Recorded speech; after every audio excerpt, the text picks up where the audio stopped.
సరస్వతీదేవి యొక్క కటాక్షం అనేటటువంటిది ప్రధానంగా మనుష్యులకు మాత్రమే అన్వయం. ఇతర ప్రాణులు వీటికి అన్వయం కాదు. ఎందుకని అంటే సరస్వతి అంటే విద్యాధిదేవత, ఆమె భాషాధిదేవత, ఆమె వాణి, వాగ్రూపిణి. అందుకే ఇవేవీ కూడా ఇతర ప్రాణులకు సంబంధించినటువంటి విభూతులు కావు. మాట్లాడగలగడం అనేటటువంటిది భగవంతుడు సృష్టిలో కేవలం మనుష్యునకు మాత్రమే ఇచ్చినటువంటి గొప్ప వరం. స్వరపీఠిక ఒక్క మనుష్యునకు మాత్రమే ఇవ్వబడింది. అందుకే ఒక్క మనిషి మాట్లాడగలడు తప్ప ఏ ఇతర ప్రాణి కూడా మాట్లాడగలిగినటువంటి అదృష్టాన్ని పొంది ఉండదు. కేవలం మాట చేత తరించగలడు.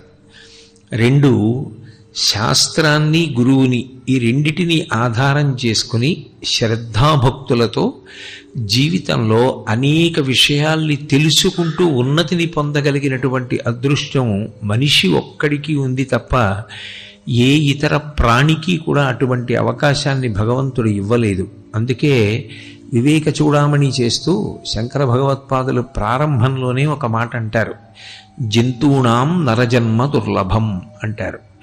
అందుకే సరస్వతీ కటాక్షము అన్న మాటకు అర్థం కేవలం చదువు ఒక్కటి ఉండడము అని అన్వయం చెయ్యలేదు. సరస్వతీ కటాక్షమును కలిగి ఉండుట అన్న మాటని చాలా విస్తృతమైనటువంటి స్థాయిలో శాస్త్రములు వ్యాఖ్యానం చేశాయి.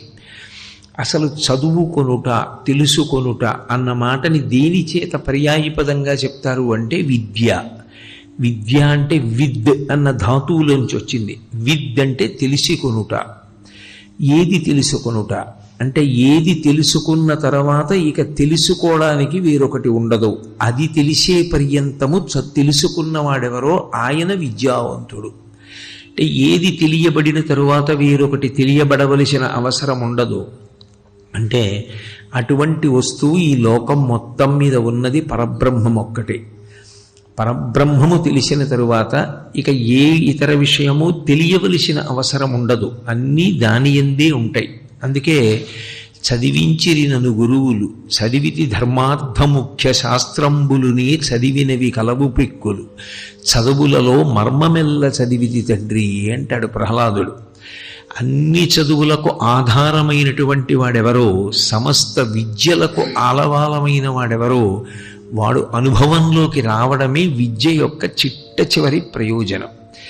విద్య వలన ఏమిటి ప్రథమంగా రావాలి అని అడిగారు. అడిగితే విద్య వలన మొదట వచ్చేటటువంటి లక్షణం ఏది అంటే వినయం. ఎందుకని అంటే విద్య అంటే తెలిసికొనుట. అయితే తెలుసుకోవడం మొదలు పెట్టగానే మొదట ఏది తెలియబడాలి అంటే నాకు తెలియనివి చాలా ఉన్నాయి అని తెలియాలి. అసలు నిజానికి ఎవరు బాగా చదువుకున్నారో వాళ్ళ యందు మొదట కనపడే లక్షణం ఏమిటంటే వినయం. ఎందుకు వినయం వస్తుంది అంటే నాకు తెలియనివి చాలా ఉన్నాయి, నాకే పాటి తెలుసు అని కాకుండా నాకు ఏదో ఒక్కటి తెలుసు, నేను ఇది అయి ఉన్నాను అన్నదానితో మమేకమై నిరంతరము అదే స్మరించేటటువంటి వారికి ఏమవుతుందంటే అహంకారము కలుగుతుంది. అహంకారమును తీయగలిగినటువంటి వాడెవరు అంటే గురువు ఒక్కడే. అందుకే గురువుని శిష్యుణ్ణి శాస్త్రంలో కేవలం గురు శిష్యులు అన్న మాటలు పెట్టి పిలవరు. వినీతుడు, వినేయుడు అని రెండు పేర్లు. ఆ గురువుగారు తనకు ముందున్నటువంటి గురువుగారిని తలుచుకుని సంతోషాన్ని పొందుతూ ఉంటారు. ఎప్పుడు ఆ గురువు గారి పేరు చెప్పేటప్పటికీ కళ్ళమ్మట నీళ్లు కారతాయి. ఆయన లేని నాడు నేను ఎక్కడుంటాను అంటారు. ఈ గురువు దగ్గర నేర్చుకున్న శిష్యులు మొదట గురువుని చూసి నేర్చుకునేది ఏది అంటే ఆ వినయం నేర్చుకుంటారు. అందుకే సరస్వతీ కటాక్షంగా విద్యాభ్యాసం చేసేటప్పుడు మొట్టమొదట కలిగేది ఏది అంటే వినయము కలుగుతుంది అన్నారు. విద్యా దదాతి వినయం, వినయాద్యాతి పాత్రతాం. వినయము వలన ఏం కలుగుతుంది అంటే పాత్రత కలుగుతుంది. ఒక పాత్ర శుభ్రంగా లేదనుకోండి, ఆ పాత్రలో ఎంత మంచి పదార్థం దగ్గర ఉన్నా పొయ్యరు.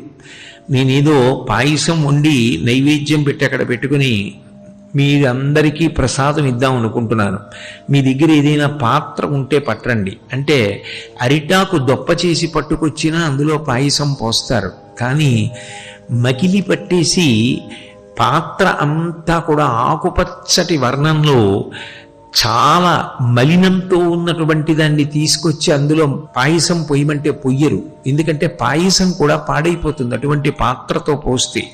ఆ పాత్రలో పొయ్యరు. ఏ పాత్రలో పోస్తారు అంటే అది దేనితో చెయ్యబడిందని చూడరు. బంగారంతో చేశారా, వెండితో చేశారా, రాగితో చేశారా, అది అరిటాకు దొప్ప మర్రాకు దొప్ప, ఇవన్నీ అక్కర్లేదు. అది శుభ్రంగా ఉంది. శుభ్రంగా ఉంటే అందులో పాయసం పోస్తారు. వినయాజ్యాతి పాత్రతాం. సరస్వతీదేవి అన్న మాటకు అర్థం ఏమిటంటే ప్రవాహము. అది ప్రవహించాలి. ప్రవహించలేదనుకోండి సరస్వతి వలన ఏ ఉపయోగము ఉండదు. ప్రవహించని విద్య ఏదో ఆ విద్య నిలబడిపోయిన నీటి వంటిది అన్నారు. నీరు ప్రవహించిందనుకోండి అందరికీ ఉపయుక్తం. నీరు ప్రవహించకుండా ఒక చోట నిలబడిపోయిందనుకోండి దుర్వాసన వస్తుంది, అందులోంచి క్రిమికీటకాదులు వస్తాయి. నీరు నిలబడకుండా ప్రవహిస్తే ఉపయోగపడినట్టు విద్య ప్రవహిస్తే ఉపయుక్తమవుతుంది. సరస్వతి అంతర్వాహిని, నీరు పైన ప్రవహిస్తుంది, సరస్వతి లోపల ప్రవహిస్తుంది. అందుకే త్రివేణీ సంగమంలో స్నానానికి వెడితే తెల్లగా ఉన్న నీళ్లు గంగానది, నల్లగా ఉన్న నీళ్లు యమునా నది. మరి సరస్వతీ నది ఏది అన్నారనుకోండి అంతర్వాహిని, లోపల ప్రవహిస్తోందంటారు. సరస్వతీ కటాక్షం పైకి తెలిసేది కాదు. భూపసభాంతరాళవన పుష్కళవాక్చతురత్వము ఆజిబహాపటు శక్తియున్ యశమునందనురక్తియు విద్యయందు వాంఛా పరివృద్ధియున్ ప్రకృతి సిద్ధగుణంబులు సజ్జనాళికిన్ అంటాడు భర్తృహరి. అది అవసరం వచ్చినప్పుడు, మాట్లాడవలసి వచ్చినప్పుడు ఒక్కసారి గంగ పొంగినట్టు పొంగుతుంది. అవసరం లేదు అనుకున్నాను అనుకోండి, అసలు ఈయనకి మాటలు వచ్చా అన్నంత మౌనంగా, అంత వినయంగా, ఏమీ చేతకాని వాడిలా ఉండగలడు. కానీ సరస్వతి ఆయన యందే ప్రవహిస్తూ ఉంటుంది, అంతర్వాహిని అయి ఉంటుంది. అటువంటి అంతర్వాహిని అయినటువంటి సరస్వతీదేవి యొక్క అనుగ్రహము యశస్సుకి కారణం కావాలి. యశస్సు అంటే కీర్తి. కీర్తి ఎవడు పొందాడో వాడు పరదేవతానుగ్రహాన్ని పొందాడు అని గుర్తు. అందుకే మీరు సరస్వతి అష్టోత్తరం చదవండి, లక్ష్మీ అష్టోత్తరం చదవండి, పార్వతీదేవి అష్టోత్తరం చదవండి, అమ్మవారి నామాలన్నింటిలో మీకు ఒక నామం తప్పకుండా కనపడుతుంది, యశస్విని అని. యశస్విని అంటే కీర్తినిచ్చున్నది. కీర్తి ఒక రాత్రికి రాత్రి వచ్చేది కాదు. జీవితం అసిధారావ్రతంగా కత్తి అంచు మీద నడిచినట్టు ధర్మానుష్ఠానం చేసి ఎప్పుడెప్పుడు ఎవరికి ఏ ఉపకారం చెయ్యాలో తెలుసుకుని ఆ ఉపకారం చెయ్యడం అలవాటైన వాడెవరున్నాడో, ఎవడు వినయంతో ప్రవర్తిస్తూ ఉంటాడో అటువంటి వాణ్ణి కీర్తి ఆశ్రయించి ఉంటుంది. ఆ కీర్తివంతుడు ఎవరైతే ఉంటాడో ఆయనకి ఇబ్బందికరమైనటువంటి విషయమే ఉండదు లోకంలో. ఆయన కీర్తి ఆయనని నిరంతరము కాపాడుతూ ఉంటుంది. ఆ కీర్తి అన్న మాటకి పర్యాయ పదం పరదేవతానుగ్రహము అని. అటువంటి కీర్తి దేని వలన లభిస్తుంది అంటే మంచి పనులు చేయడం వలన లభిస్తుంది. కాబట్టి మంచి పనులుగా మారాలి. చదువుకున్న చదువు ఏమవ్వాలి అంటే లోక కళ్యాణానికి పనికి రావాలి. అందుకే వశిష్ఠుడు రాముడికి విద్య నేర్పినప్పుడు ఏది నేర్పినా ఒక మాట చెప్తుండేవాడు, ఇది నీ వ్యక్తిగత ప్రయోజనం కోసం కాదు, నువ్వు నేర్చుకుంటున్న ఏదైనా కూడా నీ యందు గుణముగా మారాలి. అంటే ఎప్పుడు లోకానికి ఏ అవసరం కలుగుతుందో అప్పుడు నువ్వు నేర్చుకున్న దాన్ని ఉపయోగించి కాపాడుతూ ఉండాలి తప్ప నీ ప్రయోజనం కోసం నువ్వు వాడుకోకూడదు. అలా వాడుకోకుండా ఉండడానికి నీకు ఇస్తున్నాను తప్ప నీ కోసమే ఆలోచించుకోవడానికి నేను ఈ చదువు నీకు ఇవ్వలేదని బాగా జ్ఞాపకం పెట్టుకో. సర్వే వేదవిద శూరాహ సర్వే లోకహితే రతాహ. నువ్వు ఈ చదువు చదువుకున్నది ఎందుకు అంటే ఎప్పుడూ నేను ఏమి ఉపకారం లోకానికి చెయ్యగలదని ఆలోచించుకోవడానికి. అంతేగాని నేనీ చదువు చదువుకున్నాను కాబట్టి నేనేం పొందాలని ఆలోచించుకోవడానికి కాదు సుమా. అందుకని రాముడు నిరంతరము లోక కళ్యాణం కోసం ప్రవర్తించగలిగాడు. శాస్త్రంలో ధనము అన్న మాటకు అర్థం కేవలం కాగితములకు ఇవ్వబడినటువంటి విలువ కాదు. అది కాలంలో ఒకనాడు కరెన్సీ అన్నది ప్రారంభమైంది, కానీ దానికి ముందది లేదు. లేనప్పుడు ప్రాణులన్నీ బతకలేదా? ఈ ధనంతో సంబంధం లేని ప్రాణులు బతకట్లేదా? బతుకుతున్నాయి. కాబట్టి పాత్రత్వా ధనమాప్నోతి అన్న మాటకు అర్థం ఏంటంటే, నీకు ఏ సుఖం కావాలని అనుకుంటున్నావో అది సరస్వతీ కటాక్షము చేత నీవు పొందగలవు. కాబట్టి దాని చేత పొందలేనిదన్న మాట లేదు, అన్నిటినీ పొందగలుగుతాడు. పాత్రత్వా ధనమాప్నోతి, అది చిట్ట చివరికి ధనం అన్న మాట ఎక్కడి వరకు వెళ్ళిపోతుంది అంటే కామకోటి అంటారు. కంచిలో కామకోటి పీఠం ఉందంటూ ఉంటారు. కామకోటి అన్న మాటకు అర్థం ఏంటంటే, కామము అంటే కోరిక. కామము అంటే అన్ని వేళలా స్త్రీ పురుష సంబంధమైన విషయాన్ని ప్రతిపాదన చేస్తున్నారని కాదు. కామము అంటే ఏ కోరికైనా అయి ఉండొచ్చు. కోరికలు మళ్ళీ రెండు రకాలు ఉంటాయి. కోరికలు అవసరములు కోరికలు అయి ఉంటాయి, కోరికలుగా కొన్ని ఉంటాయి. నాకు ఒక మంచి భార్య ఉండాలి అని నేను బ్రహ్మచారిగా ఉన్నప్పుడు కోరుకుంటే అది అవసరం. నాకో కొడుకు పుట్టాలి అవసరం, నాకో కూతురు పుట్టాలి అవసరం, నేను కళ్ళ దగ్గర చెయ్యి చాపకుండా బ్రతకాలి నాకు అవసరం, నేను అనాయాసంగా వెళ్ళిపోవాలి అవసరం, నేను బ్రతికున్నన్నాళ్ళు 10 మందికి ఉపయోగపడాలి అవసరం, నేను అమెరికా అధ్యక్షుడిని అవ్వాలి కోరిక. నీకు అది అవసరం కాదు, కోరిక. ఉత్తమమైన కోరికలు కూడా ఉండాలి, తప్పేం లేదు.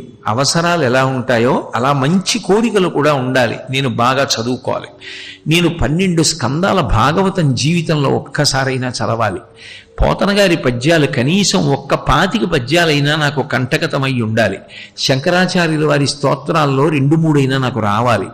అసలు శంకరులు ప్రతిపాదించినటువంటి అద్వైత వేదాంతానికి సంబంధించిన వ్యాఖ్యాన గ్రంథాలు 1-2 అయినా నేను చదవాలి, మహాత్ముల జీవిత చరిత్రలు పరిశీలించాలి, ఒక 10 దేవాలయాలు చూడాలి, ఈ భూమి మీద ఉన్న అద్భుతమైన ప్రదేశాలు కొన్ని చూడాలి. అవన్నీ తప్పేం లేదు, అవన్నీ కోరికలై ఉండొచ్చు. ఆ కోరికలు పాడు చేసే కోరికలు ఏం కావు, అవి ఉండవలసిందే. అది మనిషి సంస్కారం పెరగడానికి హేతువులవుతాయి. ధనము అన్న మాటకు అర్థం ఏంటంటే, ఇవన్నీ కూడా కామకోటి, ఈ కోరికలన్నీ తీర్చగలదు సరస్వతి యొక్క కటాక్షము చేత. కామకోటి అంటే ఈ కోరికలకి చిట్ట చివరి హద్దేది అంటే మోక్షం. ఇక నేను అసలు ఈ శరీరంలోకి రాకూడదు, వచ్చేసాను కాబట్టి ఇది నాకు చిట్ట చివరి శరీరం కావాలి, ఆఖరిసారి చనిపోవాలి. ఇక చనిపోవడం అన్న మాట ఇప్పుడు మళ్ళీ పుడితే ఇక నేను ఈ జనన మరణ చక్రం నుంచి విడుదల పొందాలి, ఇక నేను రాకూడదు, ఈశ్వరుని యందు ఐక్యమైపోవాలి, అది మోక్షం. నాకు ఆ మోక్షం కావాలి, దాన్ని కామకోటి చివరి హద్దు అంటారు. అందుకే సరస్వతీ కటాక్షమనకు ప్రారంభం ఎక్కడా అని ఒక పెద్ద ప్రశ్న, దాని మీద ఒక పెద్ద చర్చ చేశారు శాస్త్రంలో. అది ఎక్కడ ప్రారంభమవుతుంది అంటే, బుద్ధి వికసనం అనేటటువంటిది సరస్వతి యందున్న ప్రధాన లక్షణం. అందుకే తామర పువ్వులో కూర్చుంటుంది ఆవిడ. నిజానికి తామర పువ్వులో కూర్చోవడం ఏమిటి? తామర పువ్వు వేసి ఎవరైనా కూర్చోండి అంటారా? కూర్చోమన్నా తామర పువ్వులు ఎవరైనా కూర్చుంటారా? తామర పువ్వులో కూర్చోవడం అన్న మాటకు అర్థం సృష్టి యొక్క వికసనము, బుద్ధి వికసనము. అది ఎలా రేకులు రేకులు విచ్చుకుని దుద్దు కనపడుతూ లోపల తేనె ఉంచుకుందో, అలా బుద్ధి కూడా పరిణతి పొంది వికసనాన్ని పొందడాన్ని చూపించడం ఆసనంగా చెప్తారు. అది సంకేతం. కాబట్టి ఆమె పద్మమునందు కూర్చుని ఉన్నది అంటే ఆమె బుద్ధినిస్తుంది. బుద్ధి అంటే కేవలంగా ఏదో నిర్ణయం చేయడం ఒక్కటి కాదు, బుద్ధి యందు 7 పొరలను ఇవ్వగలిగినటువంటి శక్తి ఎవరో ఆమె సరస్వతి.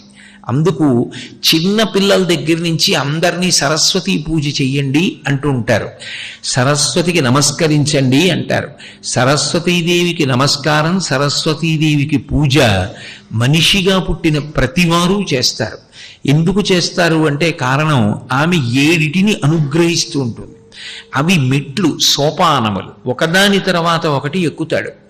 అందులో మొదటి మెట్టెక్కినటువంటి వాణ్ణి శ్రౌతి అని పిలుస్తారు. శ్రౌతి అన్న మాటకి ఏమిటంటే విశిష్టమైనది, ఇది గుర్తుపట్టగలిగిన ప్రజ్ఞ ఉంటుంది.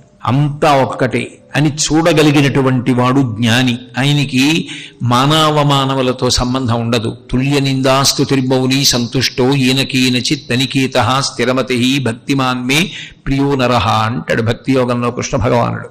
అన్నిటా సమబుద్ధితో ఉంటాడు.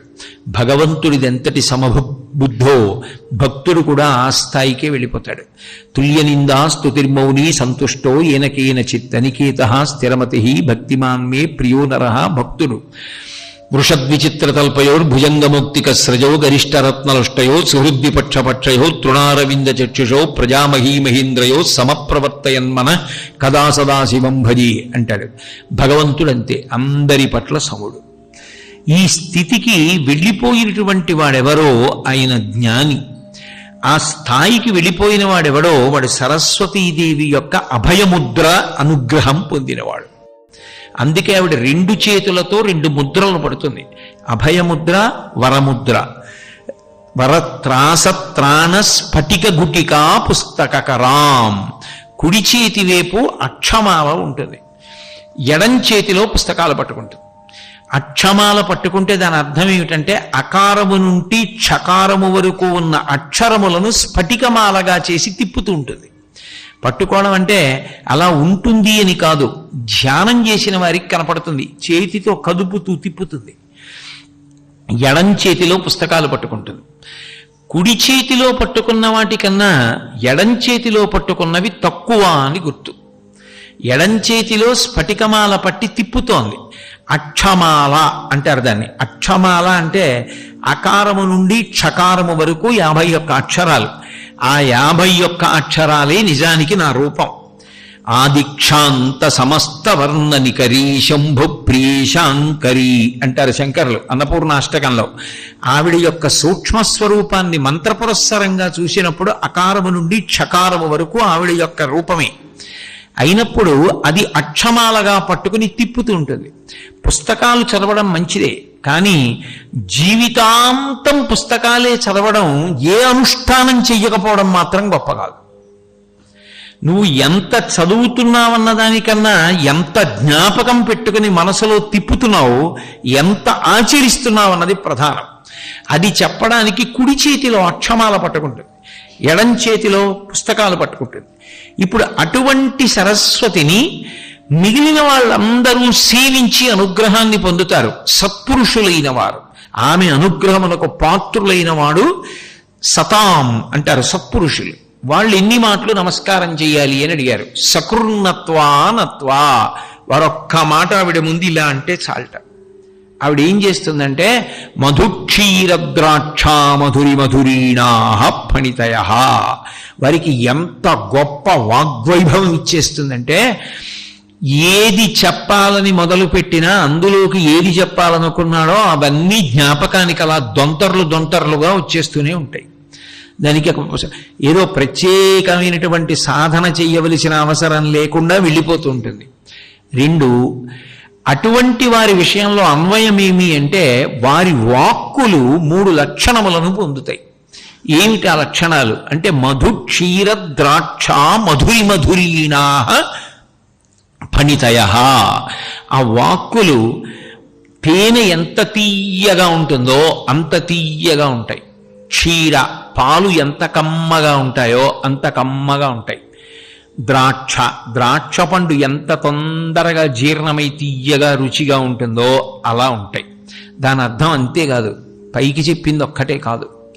తేనె ఒక గొప్ప లక్షణంతో ఉంటుంది. సరస్వతీదేవికి సుబ్రహ్మణ్యేశ్వరుడికి ఇద్దరికీ జ్ఞానం కోరినప్పుడు తేనె నైవేద్యం పెడతారు. ఎందుకు తేనె అంటే తేనె విషయంలో 3 లక్షణాలు ఉంటాయి. ఇవి అందరూ తెలుసుకోవాలి సుమా, ప్రత్యేకించి పిల్లలు నేర్చుకోవాలి సుమా అని చెప్పడానికి సరస్వతీదేవి పుచ్చుకుంటుంది. ఆహారమునందు 3 లక్షణములు ఉండాలి: మితము, హితము, సుఖము. తేనెకి ఈ 3 లక్షణాలు ఉంటాయి. తేనె కన్నా రుచికరమైనది లోకంలో ఇంకొకటి ఉండదు. తేనె పచనం చేయరు, అంటే అగ్నిహోత్రం మీద వండరు, పువ్వుల్లోంచి తీస్తుంది తేనెటీగ.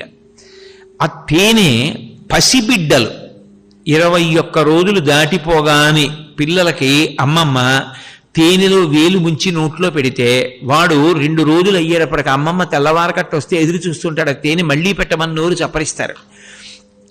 పసిపిల్లల దగ్గర నుంచి సన్యాసుల వరకు పుచ్చుకుంటారు. వృద్ధులు కూడా తేనె పుచ్చుకుంటారు. తేనె వేడి చేస్తే చలవ చేస్తుంది, చలవ చేస్తే వేడి చేస్తుంది. అంత రుచిగా ఉంది కదా అని తేనె ఎక్కువ పుచ్చుకున్నారనుకోండి మత్తు వస్తుంది. తేనె ఆరోగ్యాన్ని పాడు చేస్తుంది. ఎక్కువ పుచ్చుకోకూడదు. మితము, తక్కువ పుచ్చుకోవాలి. హితము, అది పుచ్చుకుంటే హితం కలుగుతుంది. సుఖము, దానంత తేలిగ్గా పుచ్చుకోగలిగిన ఆహారం లేదు. నువ్వు ఏది పుచ్చుకున్నా తినడం అన్న విషయంలో పిల్లలు నేర్చుకుని తీరవలసిన విషయాన్ని సరస్వతీదేవి చెప్తూ ఉంటుంది. ఎందుకని? చదువు కానీ, అనుష్ఠానం కానీ, సాధన కానీ దేంతో చేయాలి? ఈ శరీరం ఉంటే. పిల్లలు మొదట నేర్చుకోవలసినది ఇది. అంటే సుఖమైన ఆహారము తిను. సుఖము అంటే బాగా సంతోషంగా ఉండాలి తినేటప్పుడు. బాగా నువ్వు సంతోషంగా తినడానికి వీలైనది ఎక్కడి నుంచి వస్తుంది అంటే అమ్మ చేత్తో వండిన పదార్థం కన్నా సుఖమైనది ఈ లోకమునందు ఇంకొకటి ఉండదు. బిడ్డకేది సుఖమో అమ్మకే తెలుసు. హితము, అమ్మ వండిన దానికన్నా హితంగా ఏది ఉండదు. హితము అన్న మాటలో రుచి ప్రధానము కాదు. ఒక వస్తువు సృష్టిలో నిలవ ఉండుట అన్నది కొంతకాలమే పరిమితం. మిగిలిన వాటిని జోడించి నిలవ ఉంచవలసి వచ్చిందనుకోండి, అవి కలిపేటప్పుడు తగిన పాళ్లలో కలిపితే కొంతకాలం ఉంచితేనే అది మీకు పనికి రావాలంతే. సరస్వతీదేవి తేనెలాంటి మాటలు ఇస్తుంది అన్న మాటకు అర్థం ఏమిటి? ఏ మాటలు వినడానికి తీయగా ఉంటాయో, ఏ మాటలు లోపలికి తీసుకుంటే మనలో ఉన్నటువంటి అజ్ఞానము పోయి జ్ఞానము కలిగి జీవితం ఒక మలుపు తిరుగుతుందో, అందులో ఒక్కటి పట్టుకున్న జీవితం మారుతుందో, అలా చెయ్యగలిగినటువంటి శక్తి మాటల యందు ప్రవేశపెడుతుంది. అందుకని మధు, క్షీర, పాలని సమీకృత ఆహారం అంటారు. ఏదో జ్వరంతో ఉన్నాడనుకోండి, అన్నం తినక్కర్లేదు, కాసిన పాలు తాగి పడుకుంటే చాలు. పాలు తాగితే భోజనం చేసినంత బలమే. పాలు అంత శక్తివంతం. పసిపిల్లల దగ్గర నుంచి పరమవృద్ధుల వరకు పాల మీద ఆధారపడతారు. అంటే అందరికీ పనికొచ్చేది సమీకృత ఆహారము వంటి వాక్కులను ఎవరి దగ్గర ఎలా మాట్లాడాలో అలా స్థాయికి వచ్చి మాట్లాడగలిగినటువంటి శక్తి వక్తకి ఇస్తుంది ఆవిడ. అందుకని క్షీర, ద్రాక్ష పండు ఒలుచుకోరు లోకంలో ఎవడు. అరటి పండిస్తే ఒలుచుకు తింటారు. జామ పండిస్తే పోనీ కురుక్కు తినలేమంటే ముక్కలు కోసుకుని అబ్బాయి ఎక్కడ నవలగలను అని చప్పరించి పూర్తిగా నవలలేకపోతే వదిలేస్తారు. కానీ ఓ ద్రాక్ష పండు ఇచ్చారనుకోండి, పళ్ళున్నా లేకపోయినా కూడా బాధ ఏం లేదు. నోట్లో పడేసుకుని గట్టిగా పైన కింద ఉన్నటువంటి ఆ దవడలతో నొక్కితే చాలు, చిట్లిపోయి రసం కారిపోతుంది. తొందరగా పైన ఉన్నటువంటి ఆ చర్మం కూడా, ద్రాక్ష పండు చర్మం కూడా జీర్ణమైపోతుంది. అంటే అంత తేలికగా జీర్ణమై అంత హితవుగా వినడానికి సంతోషంగా ఉండే మాటలను ఆమె ఇస్తుంది. అటువంటి వాగ్జరిని ఇవ్వగలిగిన తల్లి ఎవరికి అంటే సకృన్నత్వా సతాం, వాడు సత్పురుషుడై ఇది నా కోసం కాదు, ఇది 10 మందికి పనికి రావాలన్న తాపత్రయం ఎవడిలో ఉందో వాడికి ఇస్తుంది. వాడు ఎన్నిసార్లు నమస్కారం చేయాలి అంటే వాడు ఎన్నో మాటలు చెయ్యక్కర్లేదు, ఒక్క మాట చేస్తే చాలు. నిజంగా బహుశः నాకు తెలిసినంత వరకు సరస్వతీదేవి విషయంలో ఇంత గొప్ప విషయం ఎక్కడ జరిగి ఉండదు. అది ఒక్క పోతన గారికే చెల్లింది. పోతన గారు ఒక్క పద్యంలోని అమ్మవారిని మంత్రశాస్త్రాన్ని అనుసంధానం చేసి అడిగారు. అమ్మలగన్నయమ్మ, ముగురమ్మల మూలపుటమ్మ, చాలా పెద్దమ్మ, సురారులమ్మ కడుపారడి బుచ్చినయమ్మ, తన్నులూనమ్మిన వెల్పుటమ్మల మనంబున ఉండెడియమ్మ, దుర్గమాయమ్మ, కృపాబ్ధినిచ్చుట మహత్వ కవిత్వ పటుత్వ సంపదల్ అన్నారు. మహత్వ, కవిత్వ, పటుత్వ అవే మహత్వము అంటే ఓం, కవిత్వము ఐం, సంపదల్ శ్రీం, పటుత్వ మహత్వ కవిత్వ పటుత్వ హ్రీం, సంపదల్ శ్రీం. అమ్మలగన్నయమ్మ ముగురమ్మల మూలపుటమ్మ శ్రీమాత్రే నమః. ఓం ఐం హ్రీం శ్రీం శ్రీమాత్రే నమః. ఈ బీజాక్షరాల్ని పద్యం కింద మార్చారు పోతన గారు. ఒక్క పద్యమే చేశారు. ఐం బీజాక్షరాన్ని చెప్పారు, నాకు సరస్వతీ కటాక్షం కావాలి అని. మహానుభావుడు ఏమి ప్రజ్ఞాశాలండి! మనకి సరస్వతీదేవిని ఉద్దేశించి మహర్షులు చెప్పినటువంటి మంత్రములు కొన్ని ఉన్నాయి. అందులో 10 మంత్రములు పరమశక్తివంతములు. పరమశక్తివంతములైనటువంటి 10 మంత్రములను ద్రష్టలైన ఋషులు ఇచ్చారు. శాండిల్యుడు అని ఒక మహర్షి ఇచ్చినటువంటి మంత్రం దగ్గర నుంచి అందులో ఉన్నాయి. ఆ శాండిల్యుడికే ఆమె ఒకసారి నదీ స్వరూపంలో హంసగా గోచరించింది కాశ్మీర దేశంలో. ఇప్పటికీ అక్కడ శారదాదేవి దేవాలయం ఉంది అని చెప్తారు. ఇప్పుడు పాక్ ఆక్రమిత కాశ్మీర్లో ఉందని అని. అక్కడ ఆ శారదాదేవి హంస రూపంలో సాక్షాత్కరించింది. ఆ శాండిల్యాదులు 10 మంత్రములు చేశారు. 10 మంత్రముల యందు కూడా ఒకటి మాత్రం సామాన్యంగా ఉంటుంది, మిగిలినవి మారతాయి. సర్వశుక్లా సరస్వతి, సరస్వతి తెల్లగా ఉంటుంది అన్న విషయాన్ని మాత్రం 10 మంత్రములు అలాగే చెప్తాయి. ఈ 10 మంత్రముల యొక్క శక్తిని ఒక తెలుగు పద్యంలోకి తీసుకొచ్చారు పోతన గారు. అది నిజానికి మంత్ర వ్యాఖ్యానం. ఆ పద్యం శారద నీరదిందు ఘనసార పటీరమరాళ మల్లికాహార తుషారపేన రజతాచలకాశ ఫణీశ కుంద మందార సుధాపయోధి శతతామర సామర వాహిని శుభాకారత నొప్పు నిన్ను మది కానగ నిన్నడు కల్గు భారతి అని అడిగారు. అన్నీ తెల్లవే, తెల్లటి మల్లెపూలు, తెల్లటి ఆదిశేషుడు, తెల్లటి పాల సముద్రం, తెల్లగా ఉండేటటువంటి పద్మాలు, అన్నీ తెల్లగా ఉండేటటువంటి వాటిని పూర్ణచంద్రబింబాన్ని వేసి, అమ్మ ఇంత తెల్లగా ఉంటావు సర్వశుక్ల సరస్వతి, 10 మంత్రములలో ఉండే శక్తిని ఒక్క పద్యంలోకి తీసుకొచ్చారు. అటువంటి పోతన గారి చేత 12 స్కంధముల భాగవతాన్ని ఆంధ్రీకరింపచేసింది. ఇంకా భారతాన్ని 3 ఆంధ్రీకరించారు. 12 స్కంధముల భాగవతాన్ని ఒక్క పోతన గారి ఆంధ్రీకరించారు. ఆ శక్తి ఇచ్చిందంతే. సకృన్నత్వా నత్వా, ఒక్క నమస్కారం చేస్తే అనుగ్రహించింది. అనుగ్రహించడం కాదు, పోతన గారు ఆ భాగవతాన్ని ఎవరైనా రాజులకు అంకితం ఇచ్చేస్తారేమో అని ఎవ్వరికీ కనపడని రీతిలో సరస్వతీదేవి ఆయనకొక్కరికే కనపడింది. పోతన గారు ఒక రోజు నిద్రపోతుంటే ఆయనకున్నది చిన్న కుటీరం, అందులో ఒక స్త్రీ ఎవరో వెక్కి వెక్కి ఏడుస్తున్నట్టు వినపడింది. బహుశా సరస్వతీదేవి అలా కనపడింది పోతన గారికి ఒక్కరికే. ఆయన ఎవరో స్త్రీ ఏడుస్తోంది ఏమిటి ఇంట్లోనని చెప్పి చటుక్కున మంచం మీద లేచి కూర్చున్నారు. కొద్ది దూరంలో తెల్లటి బట్టలు కట్టుకుని సరస్వతీదేవి నిలబడి ఉంది. ఆమె ఏడుస్తుంటే ఆమె కళ్ళల్లోంచి కారినటువంటి కన్నీటి ధార కాటుకతో కరిగి ఆమె వక్షస్థలం మీద పడి తెల్లటి బట్ట నల్లగా అయిపోతుంది.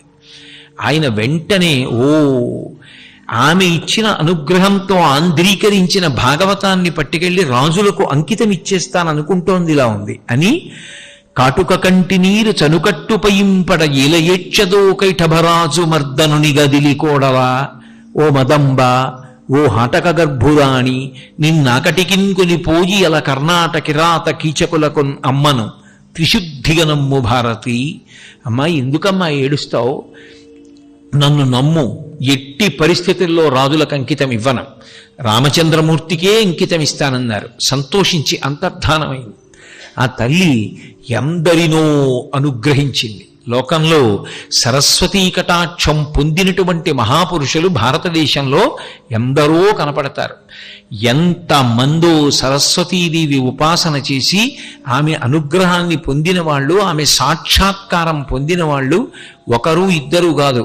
మీరు చరిత్ర పరిశీలిస్తే, సరస్వతీదేవి యొక్క వైభవాన్ని పరిశీలిస్తే అటువంటి వారు ఎందరెందరో కనపడతారు. అందులో కంచిలో మూకశంకరులు ఒకరు, కామాక్షి ఒకరు, సరస్వతి ఒకతే కాదు, అందరూ ఒక్కటే. ఆయన శుక్రవార మంటపంలో కూర్చుని ఉన్నారు. ఆయన పుట్టుకతో మూగవారు. ఆయన అమ్మవారిని ధ్యానం చేస్తున్నారు. పక్కన ఒక శ్రీ విద్యోపాసకుడు ఉన్నాడు. ఆయన కూడా కామాక్షి పరదేవతా దర్శనం కోసమని పక్కనే కూర్చుని ధ్యానం చేస్తున్నాడు. ఆ శుక్రవార మంటపంలో కామాక్షి నడిచి వెళ్ళిపోతోంది. వాళ్ళిద్దరు ఇలా కూర్చున్నారు. అమ్మవారి ఇలా నడుస్తోంది. ఆగింది. ఆగి వాళ్ళ వంక చూసింది. అమ్మవారి పాద మంజీరముల సవ్వడికి ఇద్దరూ కళ్ళు తెరిచారు. ఆమె ఆ ఉపాసన చేస్తున్నటువంటి శ్రీ విద్యోపాసకుడిని అనుగ్రహిద్దాం అనుకుంది. తాంబూల చర్వణం చేస్తున్న తాంబూలపు పిడచ తీసి ఆయన 4 నోట్లో పెట్టబోయింది. ఛీ స్త్రీ ఎంగిలి అన్నాడు ఆయన. పక్కనున్న మూగవారు మూకశంకర్లు నోరు తెరిచారు. ఆయన నోట్లో తాంబూలపు పిడచపెట్టేది. పెట్టగానే అటు కూర్చునున్నారు, ఆమె ఇటు తిరిగి ఉంది. ఆయన పాదముల వంక చూశారు, ఆపకుండా 100 శ్లోకములు చెప్పారు. పాదారవింద శతకం అయింది. ఒక్కసారి తల పైకెత్తి చూశారు, ఆవిడ చిన్న నవ్వు నవ్వింది. ఆ చిన్న నవ్వు మీద 100 శ్లోకములు చెప్పారు. మందస్మిత శతకం.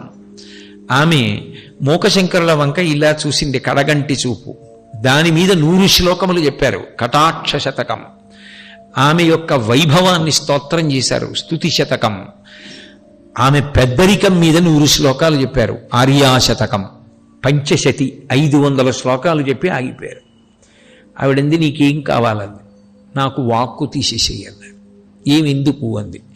నాకు పుట్టుకతో వాక్కు లేదు, నువ్వు వాక్కునిచ్చావు, నిన్ను స్తుతి చేశాను. ఈ వాక్కు ఇలాగే ఉంటే అక్కర్లేని మాటలు మాట్లాడతాను, వద్దు తీసేసేయమన్నారు. తీసేసింది. ఆయన తరువాతి కాలంలో కంచికామకోటి పీఠానికి పీఠాధిపత్యం వహించారు. ఎంతమందిని అనుగ్రహించిందో సరస్వతి, ఎటువంటి వాగ్ఝరి వచ్చిందో వాళ్ళందరికీ. కాబట్టి ఆ తల్లి అటువంటి రూపంతో, తెల్లబట్ట కట్టుకున్న రూపంతో అనుగ్రహిస్తే అంతటి వాగ్వైభవం వస్తుంది, అంతటి మహాకవులు అవుతారు. ఆమె కొంతమందిని ఎర్రబట్టతో అనుగ్రహిస్తుంది, ఎరుపు కాంతితో కనపడుతుంది. అలా కనపడింది అనుకోండి, ఇంకా అది పతాక స్థాయి. ఇంకా ఆ స్థాయి కన్నా పై స్థాయి చెప్పడం సాధ్యం కాదు ఎవరికి. సర్వసాధారణంగా ఎరుపు రంగు కాంతి అంటే రజోగుణాన్ని చెప్తారు. కానీ సరస్వతీదేవి విషయంలో ఎరుపు కాంతి రజోగుణ సంపర్కం కాదు, అదొక అద్భుతం.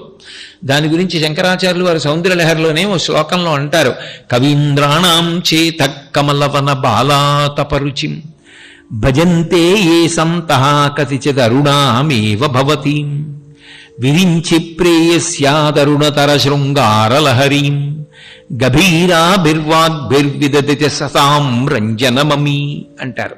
ఒకే సరస్వతి అన్ని రకాలుగా అనుగ్రహిస్తుంది. ఒక్కొక్కరిని వాగ్దేవిగా, వాణి అంటారు, వాగ్దేవిగా తెల్లబట్టతో అనుగ్రహిస్తే అంత వాగ్వైభవం వస్తుంది. ఎర్రబట్టతో అనుగ్రహిస్తే అంత గొప్ప కవిత్వం వస్తుంది. అది సామాన్య కవిత్వం కాదు, చరమస్థాయి. ఇంకా ఆ స్థాయిని మించి వెళ్ళడం సాధ్యం కాదు. వాళ్ళు జీవన్ముక్తులు అని గుర్తు. వాళ్ళు శరీరంతో ఉన్నారు కానీ లేనివారే, ఎప్పుడూ ఆత్మగా ఉంటారు. అటువంటి వారి చేత అమ్మవారు చెప్పించిన కవిత్వం ఏదుందో అటువంటిది ఆ స్థాయిలో ఉంటుంది. అప్పుడు దాన్ని ఎర్రటి సరస్వతి అనుగ్రహించింది అంటారు. అందుకే రంజనమమి అన్న మాట వేశారు శంకరాచార్యుల వారు. అందుకే ఆ సరస్వతి కటాక్షం సామాన్యమైన విషయం కాదు. కానీ దానికోసం ప్రతి ఒక్కరూ సరస్వతీ పూజ చేయవలసినదే. శంకర భగవత్పాదులు భజగోవిందంలో ఒక అద్భుతమైనటువంటి మాట అంటారు, మాకురు ధనజన యవ్వన గర్వం హరతి నిమీషత్కాల సర్వం మాయామయమిదమఖిలం హిత్వా బ్రహ్మపిదం త్వం ప్రవిశ విదిత్వ అంటారు. ఒంట్లో ఉన్న ఓపికని కానీ, జవసత్వాల్ని కానీ, అందాన్ని కానీ కాలం తినేస్తుంది. ఆ కాలమును ఆపగలిగినటువంటి శక్తి లోకంలో ఎవరికీ ఉండదు. ప్రత్యాయాంతికతాః పునర్నదివసాః కాలో జగద్భక్షక అంటారు. సూర్యోదయ సూర్యాస్తమయాలలో, చంద్రోదయ చంద్రాస్తమయాలలో ఈశ్వరుడు ఈ జగత్తునంతటినీ తినేస్తున్నాడు. తినేస్తుంటే వికారములు సంభవిస్తాయి. 6 వికారములు ఉంటాయి అని. అందుకే దీనికి జగత్ అని పేరు. లక్ష్మీ కటాక్షం ఉన్నవాడు నాకు లేదు అంటాడు. ఏమండి మీకేమి బ్రహ్మాండమైన ఆస్తి ఉంది అన్నాను అనుకోండి, అబ్బే ఏముందండి ఏదో పెద్దవాళ్ళ గౌరవానికి అలా అంటున్నాం అంటాడు. లోకంలో చిత్రం ఏంటంటే లక్ష్మీ కటాక్షం ఉంది అంటే ఒప్పుకోరు, సరస్వతీ కటాక్షం లేదు అంటే ఒప్పుకోరు. మీకేం తెలియదండి అన్నాం అనుకోండి, నాకు తెలియకపోవడం ఏంటి, మీకే తెలియదు అంటాడు. సరస్వతీ కటాక్షం లేదంటే ఒప్పుకోడు, లక్ష్మీ కటాక్షం ఉందంటే ఒప్పుకోడు. అదో విచిత్రం. అందుకే లక్ష్మీ కటాక్షం ఏం చేస్తుంది అంటే ఎంత ఉన్నదో అంత కనురాపునకు కారణమవుతుంది. లోకంలో అందరికీ సర్వసాధారణంగా అటువంటి వారి పట్ల అసూయాద్వేషాలు ఉంటాయి. వాడికి ఏమండి అని కొంచెం కఠినమైన మాటలు కూడా మాట్లాడతారు. పాపం ఆయన ధార్మికంగా సంపాదించిందే అయి ఉండొచ్చు, ఆయనకేమండి తెగబలిసి ఉన్నాడు అనేస్తారు చటుక్కుని. కానీ సరస్వతీ కటాక్షం ఉన్నవాడు అనుకోండి, దానికి ఒక గొప్పతనం ఉంది. లక్ష్మీ కటాక్షం తెలిసిపోతుంది, ఇంత డబ్బున్నవాడు అని తెలుస్తుంది, కనురాపు ఉంటుంది. సరస్వతీ కటాక్షం ఉందనుకోండి, ఎవ్వరికీ తెలియదు. ఎంత సరస్వతీ కటాక్షం ఉండనివ్వండి, లక్ష్మీ కటాక్షానికి ఏ పరిమితులు ఉంటాయో ఆ పరిమితులు సరస్వతీ కటాక్షానికి లేవు. నచోరహార్యం నచ రాజహార్యం న భ్రాతుభాజ్యం నచ భారకారి వ్యయే కృతే వర్ధత ఏవ నిత్యం విద్యాధనం సర్వధన ప్రధానం. బయట లక్ష్మీ కటాక్షం ఉండి నా దగ్గర చాలా డబ్బు ఉందనుకోండి, అది దొంగలు ఎత్తుకుపోతారు. ఇంత డబ్బుందా ఈయన దగ్గరని ఎప్పుడు కన్నా వేద్దామా అని చూస్తారు, దొంగలు పట్టుకుపోతారు. సరస్వతీ కటాక్షాన్ని ఎవడు ఎత్తుకుపోతాడు? ఆయన ఒక్కడు చెట్టు కింద తల కింద చేయిబెట్టుకు పడుకున్నా ఆయన సరస్వతీ కటాక్షాన్ని ఎత్తుకుపోయేవాడు లోకంలో ఉండడు. నా చోరహార్యం నచ రాజహార్యం. అకస్మాత్తుగా సరస్వతీ కటాక్షాలన్నీ రద్దు చేస్తున్నాం అండం ఎప్పటికీ కుదరదు. నోట్లు రద్దు చేయగలరేమో కానీ సరస్వతీ కటాక్షాన్ని ఎలా రద్దు చేస్తారు? ఎలా సాధ్యం? అది ఎవ్వరూ రద్దు చేయలేరు. 2, నీ దగ్గర ఇంత ఆస్తి ఉంది కాబట్టి ఇంత పన్ను వేస్తున్నావు అంటారు. నీకు ఇన్నొచ్చు కాబట్టి నీ దగ్గర 4 శ్లోకాలు పన్ను వేస్తున్నావు అని ఎవడండవు. సరస్వతీ కటాక్షానికి రాజు పన్నులు వేయడం ఇటువంటివి ఏమి ఉండవు. నచ రాజహార్యం, రాజు తీసుకోలేడు. నా భ్రాతుభాజ్యం, తోడపుట్టిన వాళ్ళు నీ దగ్గర ఇంత ఉంది కదా, ఇందులో నాకు ఇంత వస్తుంది, నాన్నగారి దగ్గర నుంచి నీకు ఇంత వచ్చింది అని వాటా అడుగుతారు. లేకపోయినా నీ దగ్గర ఇంత ఉంది కదరా అన్నయ్య, నన్ను కూడా చూడరా అంటారు. కానీ సరస్వతీ కటాక్షం ఉన్నవాడితో కలిసి పుట్టిన వాళ్ళు కూడా మాకు వాటా వస్తుందని అడిగి తీసుకోవడం సాధ్యం కాదు. నా భ్రాతుభాజ్యం నచ భారకారి. డబ్బు బాగా ఎక్కువయ్యే కొద్దీ బాబోయ్ ఎంత ఉంది, ఎలా రక్షించుకోవాలో ఎవరి పేరు మీద పెట్టాలో, ఎలా దాచాలో, ఎన్ని బెంగలు, ఎంత అల్లరు, నిద్రపడుతుందా ఓ పట్టణ. కానీ సరస్వతీ కటాక్షం ఉందనుకోండి, దాని బరువు ఏం లేదు, మనిషి తేలికైపోతాడు. చందమామని చూస్తే హాయిగా పౌర్ణమి చంద్రుణ్ణి చూసి చిత్రనలీయంలోంచి 4 పద్యాలు చెప్పుకొని మేడ మీద చాపేసి పడుకుంటాడు. చక్కటి గాలేసిందనుకోండి, వాయువు మీద 3 శ్లోకాలు రామాయణంలోంచి చెప్పుకొని హాయిగా తల కింద చెయ్యెట్టుకుని నిద్రపోతాడు. ఏమీ లేదనుకోండి, హాయిగా ఏ భారతంలోంచో ధర్మం గురించి తిక్కనగారు చేసిన 4 పద్యాలు చదువుకుని నిద్రపోతాడు. ఆయనకి ఎప్పుడూ మనసులో సంతోషమే. కారణం ఏమిటంటే ఊటబావి, లోపల నుంచి ఏవో మంచి విషయాలు జ్ఞాపకానికి వస్తూ ఉంటాయి. అవన్నీ తలుచుకుంటూ ఉంటాడు, చదువుకుంటూ ఉంటాడు, ఆనందపడిపోతూ ఉంటాడు, తనలో తానే తేలిపోతూ ఉంటాడు. లక్ష్మీ కటాక్షం బరువు నొక్కేస్తూ ఉంటుంది. బాబోయ్ ఏమైపోతుందో వ్యయే కృతే వర్ధత ఏవ నిత్యం. లక్ష్మీ కటాక్షం ఖర్చు పెడితే తగ్గిపోతుంది. 100 రూపాయల్లో 10 రూపాయలు ఇస్తే 90 అవలా. సరస్వతీ కటాక్షం ఎంత చెప్పినా పెరుగుతుంది తప్ప తరిగిపోవడం ఉండదు. అది నిజానికి మనశ్శాంతి హేతు. అందుకే శంకర భగవత్పాదులు సౌందర్యలహరి పూర్తి చేస్తూ సరస్వత్యా లక్ష్మ్యా విధిహరి సపత్నో విహరతే రతే పతివ్రత్యం శిథిలయతి రమ్యేన వపుషా చిరంజీవన్నీవక్షపిత పశుపాశవ్యతికర పరానందాభిక్యం రసయతి రసం తద్భజనవాన్ అంటారు. సరస్వత్యా లక్ష్మ్యా విధిహరి సపత్నో విహరతే. మనిషికి ఉండవలసిన మొట్టమొదటి విషయంలో సరస్వతీ కటాక్షాన్ని చెప్పారు. ఎందుకని అంటే సరస్వతీ కటాక్షం లేని లక్ష్మీ కటాక్షం భయహేతువు, పతనహేతువు. సరస్వతీ కటాక్షం లేకుండా లక్ష్మీ కటాక్షం ఉందనుకోండి, ఎంత భయం ఉంటుందో. ఎందుకని అంటే వేలిముద్ర వేస్తాడు, కానీ వ్రాసిన వాడు ఏం రాశాడు? మనకి చెప్పిందే వ్రాశాడా? నిజమేనా? ఉన్న ఆస్తి ఉందా? అది నిజంగా మనం చెప్పిన చోట ఉంచాడా? ఆయనకి కొడుకు పుట్టాడు అనుకోండి, ఆయన వ్యాపారంలో పెట్టాడు, ఒరేయ్ చదువు లేక చాలా బెంగ పెట్టుకున్నాను రా, వ్యాపారం చేశాను కానీ నీకు తెలియదు, నిద్ర పట్టేది కాదు, అన్నం సహించేది కాదు, నువ్వు బాగా చదువుకో అని ముందు కొడుకుని చదివిస్తాడు. సరస్వతీ కటాక్షంతో కూడుకున్న లక్ష్మీ కటాక్షం ధైర్యం. తను చూసుకోగలడు విషయాలని, తను పెట్టిన సంతకం ఎందుకు పెట్టాడో తెలుసు. 2 సరస్వతీ కటాక్షం లేదనుకోండి, దేనికి దానం చేయాలో తెలియదు. అపాత్ర దానం చేస్తే అది ఆత్మని పాడు చేస్తుంది. పాత్రత నెరిగి దానం చెయ్యాలి. పాత్రత నెరగడానికి సరస్వతీ కటాక్షం ఉండాలి. కాబట్టి విద్యా భోగకరి యశస్సుఖకరి విద్యా గురూణాం గురు విద్యా బంధుజనో విదేశగమని విద్యా పరంలోచనం విద్యా రాజసు పూజ్యతే నహి ధనం విద్యావిహీన పశు. డబ్బు సంపాదించు వద్దని ఎవరు అనలేదు, ధార్మికంగా సంపాదించు. కానీ మనిషివై పుట్టినందుకు అన్నిటికన్నా సంపాదించి తీరవలసింది ఏదైనా ఉంటే విద్య. ఆ విద్య సరస్వతి కటాక్షంతో రావాలి. నువ్వు ఏ విద్య నేర్చుకున్నావన్నది కాదు, ఏ విద్య అయినా పరమేశ్వరుణ్ణి చేరడానికి కారణం కావచ్చు. ఆవిడని విద్య కావాలని అడిగినప్పుడు ఆవిడ ఆ రూపంతో ఇచ్చేస్తుంది. కామాక్షి అలా ఇస్తుంది. అందుకే విమలపటి కమలకుటి పుస్తక రుద్రాక్షస్తహస్తపుటి కామాక్షి పక్ష్మలాక్షి కలిత విపంచి విభాసి వైరించి. మూకశంకర్లు చేసిన శ్లోకం అది మూకపంచశతిలో. గొప్ప సరస్వతీ ప్రార్థన. కామాక్షి పరదేవత సరస్వతీ స్వరూపంతో అనుగ్రహించింది. అందుకే సంగీతం నేర్చుకునే వాళ్ళకి తప్పకుండా మొదట్లో ఒక కీర్తన నేర్పుతారు, ఒక గీతం నేర్పుతారు. మీరందరూ వినుంటారు. వరవీణా మృదుపాణి వనరుహలోచను రాణి సురుచిరబంబర వేణి సురనుత కళ్యాణి నిరుపమ శుభ గుణలోల నిరతదయాప్రదశీల వరదాప్రియ రంగనాయకి వాంఛిత ఫలదాయని సరసిరుహాసన జనని జయ జయ జయ జయ జయ. 5 మాటలు జయ. అది ఎవరిని ఉద్దేశించి చెప్పారు? అది ఎవరిని? లక్ష్మినా, సరస్వతినా, పార్వతినా?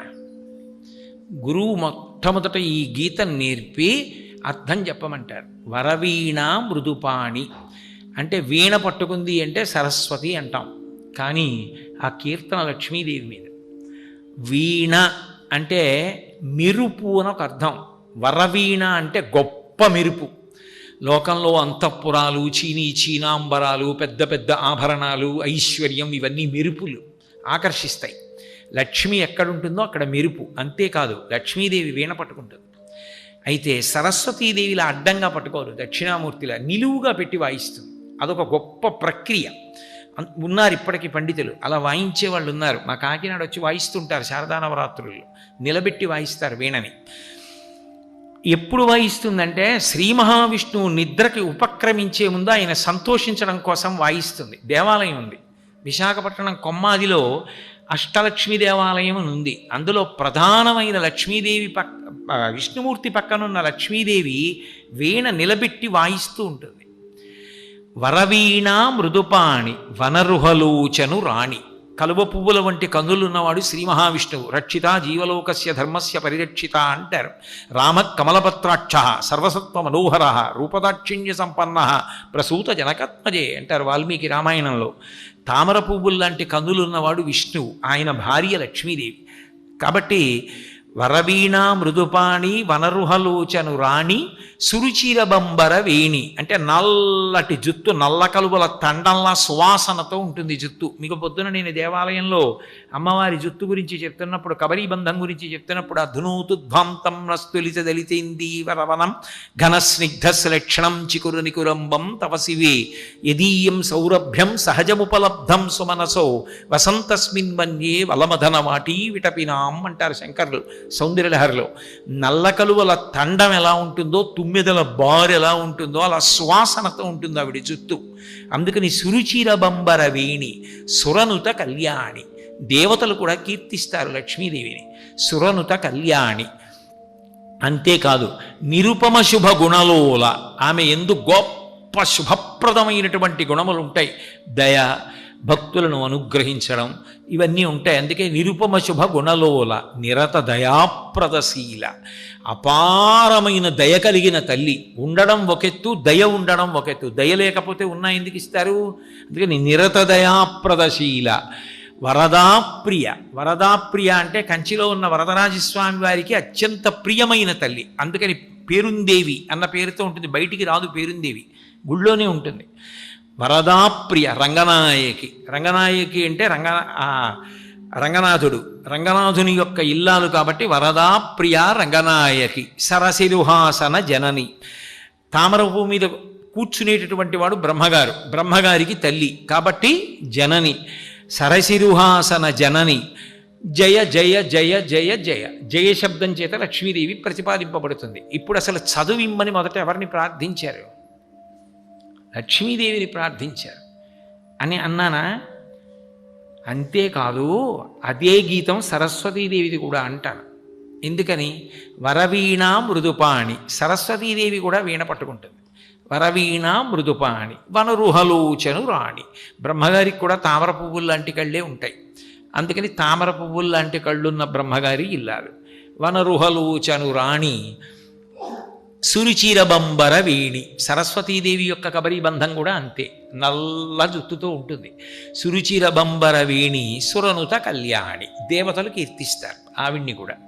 సురనుత కళ్యాణి నిరుపమ శుభ గుణలోల, అద్భుతమైనటువంటి గుణములు సరస్వతీదేవి. మీరు విన్నారు కదా ఆవిడ గుణముల గురించి. నిరుపమ శుభ గుణలోల, నిరత దయాప్రదశీల. లేకపోతే కాళిదాసాదుల్ని ఎలా అనుగ్రహించింది? గొప్ప దయ కలిగిన తల్లి. వరదాప్రియ. ఇందాకేమన్నాను లక్ష్మీదేవి అంటే? వరదరాజస్వామి ఇల్లాలన్నాను. వర అంటే వరములను, ద అంటే ఇవ్వడంలో ప్రియ, చాలా ఇష్టమైన తల్లి. అప్పుడు సరస్వతీదేవి వరాలు ఇవ్వడంలో చాలా ఇష్టమైనది. ఏమిటి తప్పు? వర ద ప్రియ. ఆవిడ దగ్గరికి వెళ్ళి ప్రార్థన చేస్తే సకృన్నత్వానత్వా కథమివ సతాం సన్నిధదతే మధుక్షీరద్రాక్ష మధురి మధురీణా పణితయ. మంచి మనసుతో ఒక్కసారి వంగి నమస్కరిస్తే చాలా అనుగ్రహించేస్తుంది. నిన్న చెప్పానుగా, పోతన గారు ఒక్కసారి నమస్కరించారు. శారదనీరదిందుగనసార పటీరమరాళ మల్లికాహార తుషారఫీన రజతాచలకాశ ఫణీశ కుందమందార సుధాపయూధి సితతామర సామర వాహిని శుభాకారతనొప్పు నిన్ను మది కానగనెన్నడు కల్గు భారతి అన్నారు. అనుగ్రహించలా. కాబట్టి వరదాప్రియ, రంగనాయకి. రంగనాథుడి ఇల్లాలు లక్ష్మీదేవి అన్నాను. రంగనాయకి. సరస్వతీ కటాక్షం ఉన్నవాడే రంగస్థలం మీదకి ఎక్కుతాడు. ఓ నాట్యం వచ్చు, సరస్వతీ కటాక్షం. ఓ గానం వచ్చు, సరస్వతీ కటాక్షం. ఓ వాద్యం వచ్చు, సరస్వతీ కటాక్షం. ఓ మాట చెప్పడం వచ్చు, సరస్వతీ కటాక్షం. ఎవరికి సరస్వతీ కటాక్షం ఉన్నదో వాడు రంగస్థలం మీదకి ఎక్కి గౌరవం పొందుతుంటాడు. రంగనాయకి. రంగస్థలం మీద ఉండగలిగిన శక్తిని ఇచ్చేటటువంటి తల్లి రంగనాయకి. అటువంటి తల్లి సరసిరుహాసన జనని. ఇందాకైతే ఏమన్నాను? బ్రహ్మగారి తల్లిగారు కాబట్టి లక్ష్మీదేవి అన్నాను. సరసిరుహాసన, తామర పువ్వు మీద కూర్చుంటుంది. జనని, మనందరికీ తల్లి. విడదీయండి. సరసిరుహాసన, మా అందరికీ తల్లివైన నువ్వు తామర పువ్వు మీద కూర్చున్నావు. ఇప్పుడు ఎవరైంది? సరస్వతీదేవి అయింది. ఇదే గీతాన్ని మళ్ళీ నేను ఇంకొకలా తిప్పాను అనుకోండి, పార్వతీదేవి అవుతుంది. అంటే ఇప్పుడు ఆ కీర్తన ఎవరి మీద, ఆ గీతం ఎవరి మీద అంటే లక్ష్మీదేవి, సరస్వతీదేవి, పార్వతీదేవిని పిలవబడేటటువంటి మూడు రూపములు కలిగినటువంటి ఒక్క తల్లి ఎవరున్నదో ఆమె మీద. ఆమె ఒక్కతే. ఆమె మూడు రూపాలు పొందుతూ ఉంటుంది. అందుకే మీరు ఏ రూపం దగ్గరికి వెళ్ళి అడగండి అనుగ్రహిస్తుంది. సరస్వతి లక్ష్మీ కటాక్షం ఇవ్వకపోవడం ఉండదు. లక్ష్మి సరస్వతీ కటాక్షం ఇవ్వకపోవడం ఉండదు. పార్వతీదేవి ఇవ్వకపోవడం ఉండదు. అందుకే శ్రీ సూక్తంలో లక్ష్మీదేవి గురించి చెప్పి చిట్ట చివర ఒక మాట చెప్తారు. సిద్ధలక్ష్మీర్ మోక్షలక్ష్మీర్ జయలక్ష్మీ సరస్వతి శ్రీర్లక్ష్మీర్ వరలక్ష్మీశ్చ ప్రసన్నా మమ సర్వదా. అప్పుడు లక్ష్మీదేవి యొక్క 6 స్వరూపాలలో వేదం సరస్వతీదేవిని కూడా చెప్పింది. అంటే దాని అర్థం ఏమిటి? సిద్ధిని కల్పించే పార్వతి కానీ, ఐశ్వర్యమిచ్చే లక్ష్మి కానీ, చదువులనిచ్చే సరస్వతి కానీ 3 ఉండవు. ఉన్నదొక్కటే. కాబట్టి ఆ ఒక్క రూపాన్ని నువ్వు భక్తితో పట్టుకోగలిగితే నీకేది కావాలో అది అప్పుడు ఇచ్చేస్తుంది. ఒక్క ఓవర్ హెడ్ వాటర్ ట్యాంక్లో నీళ్లు ఉన్నాయనుకోండి, బాత్రూంలోకి వెళ్ళి స్నానం చేయొచ్చు, భోజనం చేసి చేతులు కడుక్కోవచ్చు, వీధిలో కాళ్ళు కడుక్కోవచ్చు, వంటింట్లో అంట్లు తోముకోవచ్చు. అన్ని చోట్లకి నీళ్ళు వస్తాయి. ఎప్పుడు? ఓవర్ హెడ్ వాటర్ ట్యాంక్లో నీళ్లు ఉంటే. అసలు పైన ఉన్న తొట్లో నీళ్లు లేవనుకోండి, ప్రతి గొట్టంలో నీళ్లు వేసుకుంటారా? ఏమి పోసుకోరు. పైన నీళ్లు వస్తారు. అమ్మవారి మీద భక్తి ఉందనుకోండి, మీకు సరస్వతీ కటాక్షం కావలసి వచ్చేటప్పుడు వేదిక మీద ఉన్నప్పుడు సరస్వతీ కటాక్షం ఇస్తుంది. మీకు ఆర్థికమైన అవసరం వస్తోంది అంటే మీ అవసరం కన్నా ముందే మీకోసం పట్టుకు నిలబడేవాడిని తీసుకొచ్చి నించోబెడుతుంది. కాబట్టి నీకు ఎప్పుడు ఏది అవసరమో అది నీకు ఆవిడిచ్చేస్తుంది. అంతేగాని ఏదో రేషన్ కార్డు కావాలంటే ఓ చోటికి, జనాభా లెక్కల కోసం ఓ చోటికి పరిగెత్తినట్టు పరిగెత్తారు. ఒక్క తల్లి దగ్గరే నువ్వు నిలబడి నమస్కరిస్తే ఆవిడ నీకేది కావాలో అది ఇచ్చేస్తుంది. డిస్ట్రిక్ట్ కలెక్టర్ అండ్ మెజిస్ట్రేట్ అంటాం, ఆయనే కలెక్టర్ గారు, ఆయనే మెజిస్ట్రేట్. రాష్ట్రపతి, సుప్రీంకోర్టు ఉరిశిక్ష వేసిన వ్యక్తికి ఉరిశిక్ష రద్దు చేస్తారు. మనం పెట్టుకున్న వ్యవస్థలోనే ఒకే అధికారికి 2 పదవులు ఉన్నాయి. పరమేశ్వరుడు పెట్టిన వ్యవస్థలో ఒకే తల్లి 3 నిర్వహిస్తే మీకేమిటి అభ్యంతరం? అందుకే ఎవ్వడు సృజించు ప్రాణుల ఎవ్వడు రక్షించు త్రుంచు ఎవ్వడు అనంతుండెవ్వడు విభుడెవ్వడు వాడివ్విధమున మనుచు వినుచు హేలారతుడై అంటారు భాగవతంలో. ఆ ఒక్కడే ఇన్ని చేస్తూ ఉంటాడు తప్ప ఊరికే అటు ఇటు పరిగెత్తమని కాదు. కానీ మనిషిగా పుట్టిన ప్రతి వ్యక్తి మాత్రం సరస్వతీదేవి యొక్క ఆరాధన చేసి తీరుతారు. వంట పాత్రలు పెట్టుకుని ఒక ఇల్లాలు పూజ చేస్తుంది. ఆమె బాగా వండకపోతే ఆ ఇంటి యజమాని ఎలా బతుకుతాడు? ఆయన ఆరోగ్యం ఎలా నిలబడుతుంది? ఆమె సరస్వతి బాగా వండి పెట్టడం. ఒక పురోహితుడి సరస్వతి పంచాంగం చూడడం, ఒక పౌరాణికుడికి సరస్వతి రామాయణం, భారతం, భాగవతం, శివానందలహరి, సౌందర్యలహరి. ఒక రైతుకి సరస్వతి నాగలి, అతను దున్నగలడు. నేను ప్రవచనం చేశాను, పొలం దున్నమంటే నేను దున్నగలనా నాగలి పట్టుకుని? అతను దున్నుతాడు, అంత అందంగా దున్నుతాడు. ఒక కుమ్మరి అంత బాగా కుండలు చేస్తాడు. ఒక వ్యక్తి అంత అందంగా చెప్పులు కుడతాడు. అన్ని వస్తువులు తీసుకొచ్చి అక్కడ పెడతాం. కంప్యూటర్ దగ్గర నుంచి ఆఖరికి రక్తపోటు చూసేటటువంటి డాక్టర్ యొక్క రక్త పరీక్ష పరికరాన్ని, ఆయన గుండె చప్పుడు వినేటటువంటి పరికరాన్ని తెచ్చి ఒక డాక్టర్ వచ్చి పూజ చేస్తారు. అన్ని వృత్తుల వాళ్ళు ఉంటారు. సరస్వతి సమాజంలో అందరినీ అలా అనుగ్రహిస్తే గోడ కట్టినట్టు సమాజం నిలబడుతుంది. ఒక్క ఇటకలు ఉంటే గోడ కట్టగలవా? ఒక్క ఇసుకుంటే కడతావా? ఇటకలు, ఇసుక, సున్నం, నీళ్లు అన్నీ కలిస్తే గోడ. అందరూ కలిస్తే సమాజం. ఒకరు తక్కువ లేదు, ఒకరు ఎక్కువ లేదు. అందరం కలిసి బ్రతుకుదాం. అందరిలో సరస్వతీ విభూతి ఉంది. అందరినీ కూర్చోపెట్టి అన్ని పరికరాలు పెట్టి, ఇప్పుడు మేము కొత్తగా ఒకటి కలిపాం, ఒక ల్యాప్టాప్ పెట్టి ఒక సాఫ్ట్వేర్ ఇంజనీర్ కూడా వచ్చి పూజ చేస్తాడు. ఎవరు లేకపోతే మా అబ్బాయి చేస్తాడు. కాబట్టి ఇన్ని వృత్తుల వాళ్ళు చేస్తారు పూజ రోజున. ఇంతమందితో కలిపి సరస్వతీ పూజ చేస్తాం. అది సరస్వతీ పూజ. అలా చేయమని చెప్పే శాస్త్రాలు. అంటే ఏమిటి? ప్రతి వారిలో సరస్వతి ఉంది. ఎవరినీ తక్కువ అనకవు, ఎవరిని ఎక్కువ అనకు. అందరిలో ఉన్న విభూతిని చూడు. అందరం కలిసి చేయి పట్టుకుని బ్రతికిన నాడు సమాజం. ఒకరు ఎక్కువ, ఒకరు తక్కువ కాదు. ఒకరి యందు సరస్వతీ కటాక్షం ఎక్కువ ఉంది. అది వారు పూర్వజన్మలలో చేసిన పుణ్య విశేషం. వారిని చూసి అసూయ పడకు. నాకు కూడా తల్లి కటాక్షం కలిగి నేను కూడా అలా ఎదగాలనుకో, అంతే. అంతే తప్ప అసూయ పొందినంత మాత్రాన సరస్వతీ కటాక్షం వస్తుందా? రాదు. అది చెప్పేది సరస్వతీ పూజ. అంత గొప్ప విశేషాలు. కాబట్టి మనందరికీ కూడా శారదాపరదేవత యొక్క పరిపూర్ణమైనటువంటి కటాక్షం అన్ని వేళల యందు, అన్ని దేశముల యందు ఉండాలని సర్వదా సర్వదేశేషు పాతుత్వాం భువనేశ్వరి మహామాయా జగద్ధాత్రి సచ్చిదానంద రూపిణి అని ప్రార్థన చేస్తూ మీ అందరికీ హృదయపూర్వకమైన ధన్యవాదాలు చెప్తూ సెలవు తీసుకుంటున్నాను.